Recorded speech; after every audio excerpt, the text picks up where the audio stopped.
Nigeria has been ranked as the third most expensive country in Africa for air travel. This is according to a new report by the African Airlines Association. On average, passengers pay about $180 in taxes and charges per international or regional ticket, nearly 3 times the African average, which is $68, and higher than fares to some parts of Europe.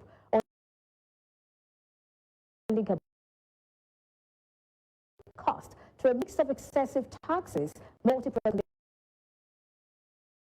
fees, foreign exchange challenges, and the lack of a competitive national carrier. The findings come as policymakers and industry stakeholders debate how to improve affordability, ease of travel, and Nigeria's standing as a regional hub. Joining me for more on this, I have Sean Mendes, aviation consultant. Thank you so much for joining me today, Mr. Mendes. Thank you for having me. All right, so talk to us. Is there a justification for the huge gap we're seeing between Sierra Leone, Gabon, and Nigeria's ticket charges in comparison to the African average, which is just $68? Well, I think the first thing we need to look at when we're trying to understand why these taxes are so high is what exactly are the taxes being levied. And I think Nigeria is different than Sierra Leone, for example, because in Nigeria, the taxes that are charged on an air ticket are not fixed. There are 3 charge, which is a flat 30,600 naira. So, when you're going to whether you're going to London or whatever, you're paying that 30,600, and that is the cost of funding the X-ray machines, the security services, and so forth. Then there is an airport service charge, which is a varied scale depending on whether you're going to an ECOWAS destination or whether you're going further afield. That varies between about 120,000 naira to about 150,000 naira. And, again, those are not the big numbers. The big number is what they call the NG tax, and that is the sales tax, and it is based upon a percentage of the actual fare that you have paid for a ticket. And this is where sometimes these numbers can get really high and appear to be an airport tax, but the reality is that it's actually a revenue tax. It is a sales tax like a VAT that is being levied on tickets for passengers who are departing from Nigeria. And I think that is around 1.1% of the ticket fare you're paying. So if you're buying a $100 ticket, you're just paying $1. $110 in taxes. And that's why when you start looking in terms of why Nigeria appears to be higher, it's because the way the tax structure for airline tickets when departing from Nigeria is structured, that the average tends to be higher because the average fare tends to be higher for people flying on long-haul international destinations. Interesting. Could you tell us a bit more about, Sierra Leone and Gabon, because you're trying to say there is a difference. We need to look at Nigeria from, a different perspective from what you just explained. Absolutely. And Sierra Leone is somewhere that I've advocated very vocally for lower taxes, because I do believe that it is, it is depressing the demand for taxes over there. And I actually had a chance to debate this with the Director General of the Sierra Leone Civil Aviation Authority in April at a conference in London. And it was a very interesting point that she had brought up back then, is that Sierra Leone has actually gone in for private sector funding of their aviation infrastructure. So they've got a brilliant new terminal and free has been developed there, but this has had to be funded by the private sector. So in order for the private sector to get a cost recovery, they're having to charge fees and airport taxes and so forth that are at level needed for them to make a return on their investment. It's not something that a government is, a government often is able to use general tax revenue to fund this as investment in infrastructure and so forth. But in places like Sierra Leone, we've actually seen this being because of a private sector investment in there and the need for the private sector to independently recover the capital investment that they've made into developing these new terminals and into the infrastructure that is basically required in order to to host international flights today. Well, Mr. Mendes, I would like you to hold your thoughts. When we come back, we will continue. We'll go on a very short commercial break. Stay with us.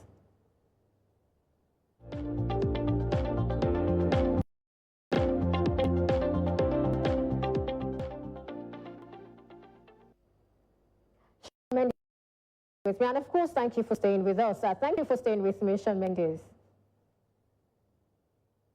Thank you. All right. I mean, you said a lot, but then on the one hand, we have airline operators in Nigeria saying that about 30 to 40 or even 50% of airfares are based on or actually, caused by the taxes, levies, and charges and all of that. So my question now is, how much of the high ticket cost is directly tied to whether structural issues like forex challenges, fuel cost, operational cost versus, just being a... That's a very good question. And once again, you need to dive into what exactly you're comparing over here. So, we've addressed what the passenger taxes are. So these are the taxes that a passenger pays on every ticket. But on top of that, there are the fees that the airline or the operator of the aircraft themselves are paying for the right to operate. So this will include, fees to FAN, to the Federal Airports Authority of Nigeria, as landing fees for the privilege to land at that airport. Then they'll be paid to handling agents, whether that is NACO or SACOL or whatever, to basically load and unload the aircraft and do the check-in and so forth. They will be paying to the Nigerian Airspace Management Agency, to NAMA, for the right to fly through Nigerian airspace. So all of these charges are in addition to the ones that are directly being charged to the passenger in terms of the passenger taxes, and these charges are now being paid by the airlines. Now, those charges, if you're paying, say, $100 totally, $30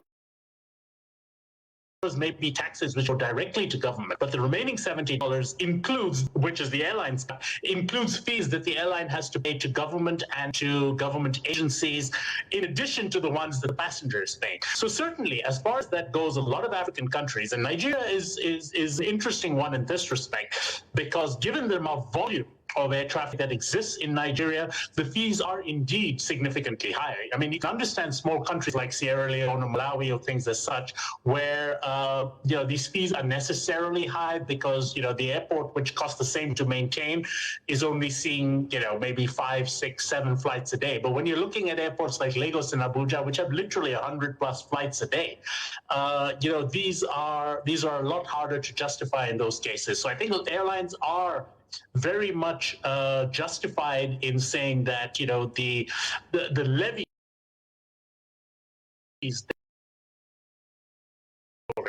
are levying on them is a big chunk of what constitutes the ticket price that a passenger winds up paying in Nigeria. So that sort of makes it difficult for us to have this conversation around reducing it, doesn't it? And apart from that, I also want to look at something. I mean, I don't think this support, travel, regional trade, or even, it doesn't even make Nigeria or any country, competitive. What do you think about this? I completely agree. I think that the reality is a government's role is should be to invest in the infrastructure, or to at least create an enabling environment for infrastructure to be improved. And when that infrastructure is improved, you will get better competition, you will get more entrants in the market, and that automatically will wind up driving costs down, as well as creating enough volume that the cost recovery on a user cost basis will improve. However, it's often politically, especially when it comes to something like aviation in developing countries, because right now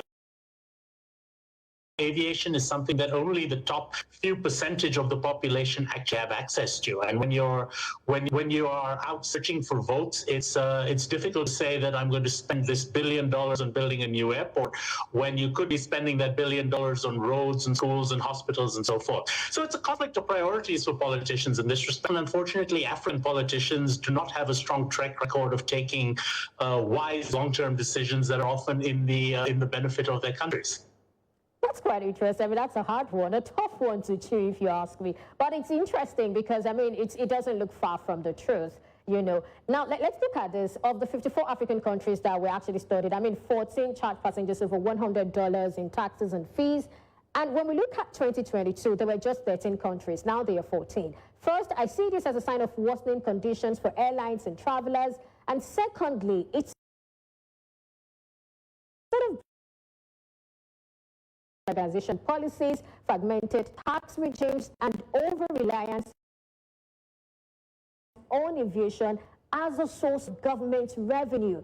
I mean, you've talked about these other things. Is it really ever going to change, especially the last part, over-relying on aviation as a source of government revenue, forgetting that this also has the potential to transform trade? Absolutely. And, it's a vicious circle, because when you start saying that, aviation is for the elite and therefore we must tax it more, you wind up pricing aviation so that only the elite can afford it. And therefore your aviation sector no longer grows. And this is something, it's not unique to Africa. I think Africa sees it more because a vast majority of African countries are in the lower middle income and developing country range. But you tend to see this in a lot of developing countries. I mean, we're seeing a similar debate in India, for example, where a lot of airports are increasing their airport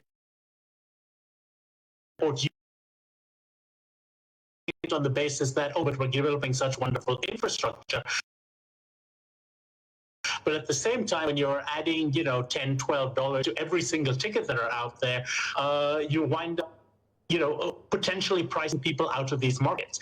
And this is just one of many, obstacles that we face in Africa. I mean, if you look in terms of the fact that we're discussing Africa as a whole, yet Africa is actually fragmented into 50+ different jurisdictions. And many of these jurisdictions have artificial barriers like visas and tariffs and things like this, which further constrain this beyond just the cost. I mean, for example, if a Nigerian wanted to go to Botswana or Lesotho or something, just for tourism right now, just simply getting a visa for some of these places is going to take them months and cost them hundreds of dollars. And, once again, this is what winds up depressing the demand for intra-African travel, for intra-African trade, and for intra-African connectivity.